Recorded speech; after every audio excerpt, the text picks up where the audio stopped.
Hello everyone, I'm Miguel Sanchez, and welcome to the World of Blocks, and to the continuation of Mr. Numbers and Little Letters. So, welcome aboard, and believe me, you're definitely in for one hell of a ride. Anyways, we are here today to witness something new. Yes, we're starting a new series today on the channel, The 12 Days of Twistmas, provided by Mochi, Sleep and Mindfulness. I'm going to have to give credit to that, because it's their story, not mine. So, make sure you can check it out. It's going to be up later today, followed by Mochi Monsters biography, so please stay tuned. But for the totality are the prologue to Mr. Numbers and Little Letters. The link to the level for that will be on the top right corner of the screen, ready to go watch right now. In the meantime, let's just go ahead and jump right into it. And besides, work on Logo History 2 number 9, it's almost complete, ladies and gentlemen. Just have one more logo to get through. Oh my gosh, I can't wait for it. Anyways, enough said. Are you ready for it? Great, then let's get started. Here we go. So, Mr. Numbers and Little Letters continues today with Chapter 1, New World, New Looks. Man, hope you're ready for this. It's going to be a lot of fun. And believe me, it's going to be one hell of a ride. You do not want to miss out here on the World of Blocks. So let's begin. Before we do, credit goes to Infinite 70 Pit on TVR. He was the one who created all of this. Not me. It's his story, not mine. So thank you, Infinite 70 Pit. We're going to go check him out on his page. The link to that will be in the description below. So thank you for Infinite 70 Pit for the credits. You're ready to walk. And one final thing, warning. Warren Learning Blocks is the property of Blues Animation Studios, Outlaws Limited, and the BBC, which of course is the British Broadcasting Corporation. While Mr. Bad Little Miss is the property of Roger Hargraves and Sam Rio. Which of course is the current owner of the franchise. No copyright infringement is intended. I owe nothing. You have been warned. Also, I do want to remind you that this story was inspired by DW, TD, and HTF fans, XD's drawings of the Learning Blocks as Mr. Bad and Little Misses. Lucy, as the person who got me into Learning Blocks. I hope you enjoy this. That's everything you need to know. And now, with that being said, thank you so much. And now, enjoy the story, everyone. The World of Blocks, Mr. Numbers and Little Letters, Chapter 1, New World, New Looks. One opened her eye and sat up. It seemed that she lost consciousness while going through the portal. This place didn't look too different from Numberland, although there were a few noticeable differences. For one, the trees appeared to be rectangular, which 12 and 18 would have been sure to appreciate, and there was a path leading to a gateway, beyond which one could see a town. This must have been a park of some sort. Remembering that she jumped into the portal pretty spontaneously, she turned around to see if the others had gone after her. What she saw shocked her. Those were definitely her friends lying on the ground, but they didn't exactly look like themselves. They have all been transformed into strange brown creatures. Guys, wake up! One called out. The others stirred, and when they all woke up and saw each other, they began to freak out. Ah! Shouted A. What happened to us? We're not blocks anymore! Exclaimed 2. But what are we? Calm down, said X. You know how Iris becomes a block whenever she comes to a video? Maybe we transformed into Fifth into this universe.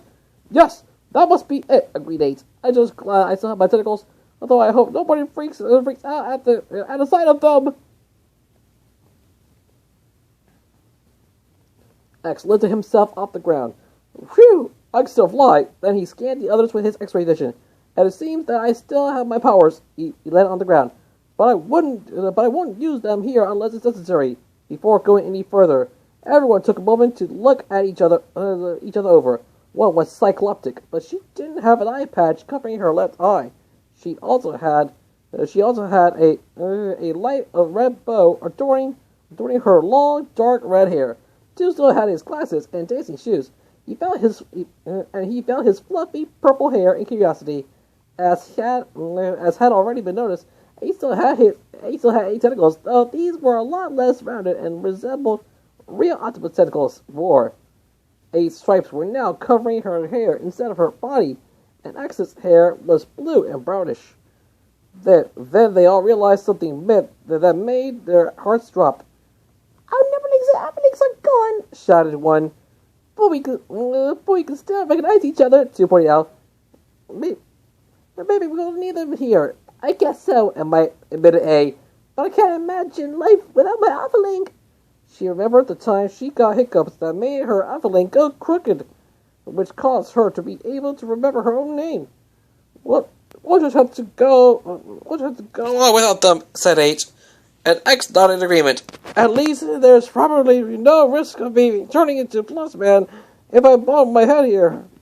X thought to himself. Hey, 2. Do you think we can start it up? One asked. Let's try it, suggested 2. One jumped onto 2's head. but all that resulted in was them tumbling to the ground. Well, that's a definite no. After getting up, one pointed to the town. Let's go there and ask someone about where we are. Good idea, agreed 8. We should also ask if anyone had seen Antononi. But first, the Blocks realized they would have to deal with the portal. They only noticed it now thanks to being temporarily distracted by their new forms. But a swirling vortex would definitely be spotted by somebody. It was at the base of a tree, and thought it was much smaller on this side. They still need to hide to avoid the risk of somebody entering it and discovering Infidia. So 8 and X found a large enough bush, uprooted it, and carefully replanted it in front of the vortex. It was a temporary solution, and the Blocks now had even more of a reason to make this trip as short as possible. When the group of 5 reached the town, they marveled at the population. There were all sorts of colors and shapes, some of them even being square or rectangular like a block. Although the sun was setting, the place was surprisingly busy, and a few people stopped to look at the group, clearly wondering who these newcomers are. One spotted 2 yellow spherical creatures up ahead. They both seemed to have a jolly demeanor, so she guessed that they'd be friendly enough to explain more about this place. Excuse me, said one timidly. The creatures turned to look at her, still smiling. Hello! Hello! Greeted the one with her hair in pigtails. How are you folks? We're new here, said 2, not wanting to disclose their names, as somebody being named after a number or letter might be considered an odd in this universe.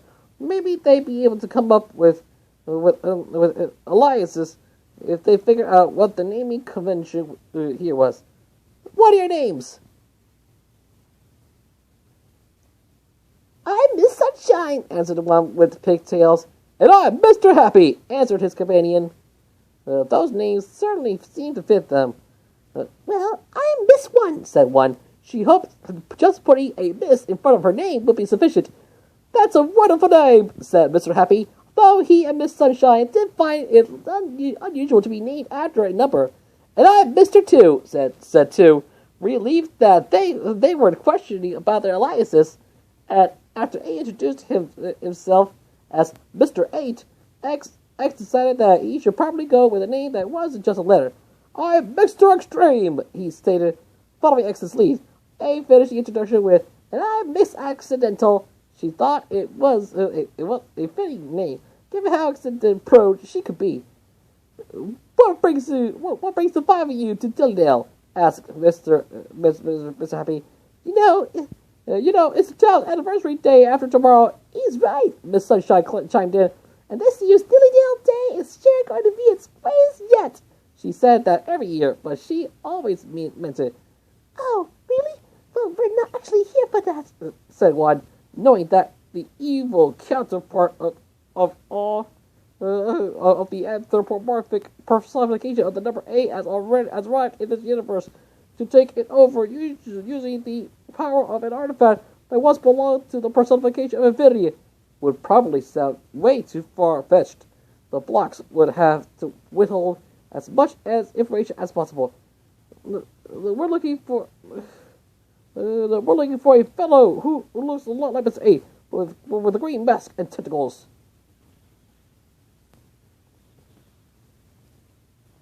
Mr. Happy and Miss Sunshine had noticed Mr. 8's strange tentacles, but were too polite to comment on them.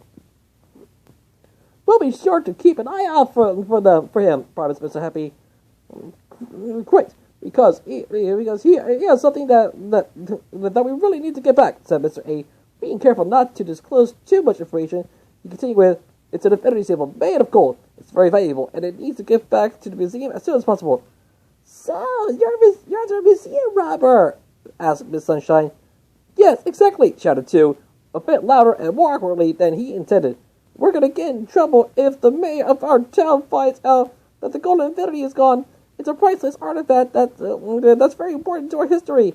He snapped his mouth shut, hoping that he hadn't said too much and that no questions would be asked about their history.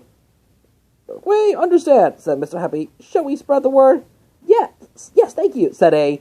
We'll need as much information, we'll need as much help as we can get in tracking down this robber. The Blocks all hoped that Attonati would be found and apprehended before he could use the Golden Infinity's power for anything huge. Noticing that the sun was setting, two realized they probably need to sleep for the night. Is there a place we can stay? Because this trip to Daily Dale was pretty sudden, and we haven't made any agreements. Of course, you can stay with us if you like, offered Miss Sunshine. That's a wonderful idea, agreed Mr. Happy. And so 1 and A went with Miss Sunshine, and 2, A, and X went with Mr. Happy.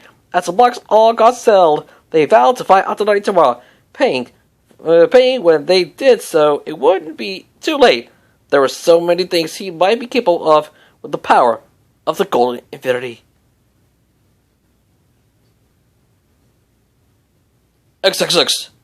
Meanwhile, Attonati was standing around the park, having hid himself from the other Blocks when they came through the portal. He shook the Golden Infinity, excitement welling up inside of him as to all the possibilities it presented. His thoughts were interrupted when he heard a rustling in the bush that had been used to hide the still-activated portal. To his relief, he saw a pair of masked beings who were unmistakably his minions, the Terrible Twos. So, I see you completed that portal, said Terrible Two Blue, pulling some leaves out of his hair. The purple-masked Terrible Two would have said something, but he was too distracted looking at his new fingers. You finally made it, said Attonati. I would have left a note, but Autoblock and a few of his friends caught me with the Golden Infinity. He held up the artifact for his henchmen to gaze in awe at. Sadly, they're here too. Well, what are you waiting for then? Asked Terrible Two Blue. Just put that thing on and take over now. No, now's not the right time to attack, replied Attonati. We need to wait until the day after tomorrow. The residents of this world will be having a festival in honor of their town. Every villain knows that a celebration is always the best time to strike. That's how you catch them off guard. Attonati had always been a theatrical villain, preferring to stick to the classic tropes rather than act as soon as possible. But won't Attonati be there to defend them? Terrible Two Purple pointed out. We'll find a way to get rid of him, Attonati declared. Everything must go according to plan. Soon both of these worlds will be mine, and everybody, including darkness, will submit to my power. The three villains grinned wickedly. They are eager to climb their way to the top of the evil food chain and show darkness who was the ultimate villain threat to Infidia. However, what they didn't know was that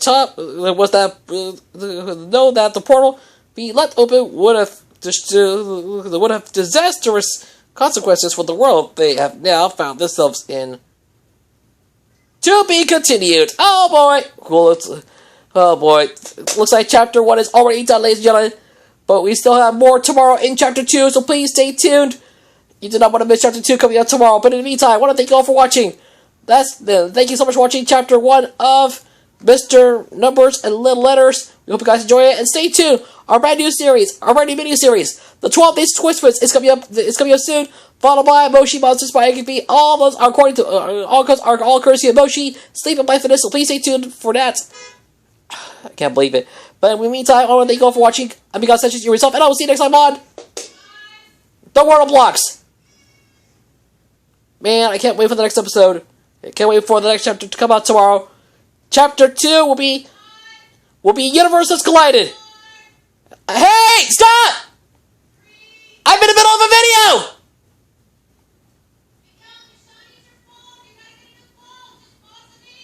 I cannot right now. I need to finish it! Anyways, can't do it right now. Anyways, we'll see you tomorrow for chapter 2, Universes Colliding here on The World of Blocks. Anyway, thanks for watching, people. We'll see you tomorrow. Until then, thanks for watching. I'm Miguel Sanchez. Please remember to leave a like, share this video with your friends, leave a comment down below, and don't forget to subscribe to my channel. Also, turn on notifications to not miss a new video. Subscribe to notifications, turn on to not miss another new video from me, as we're on the road to 500 subscribers. Thank you for watching, and we'll see more cool content later on today. I'm Miguel Sanchez. Like, share, subscribe. See you in another video. Laters!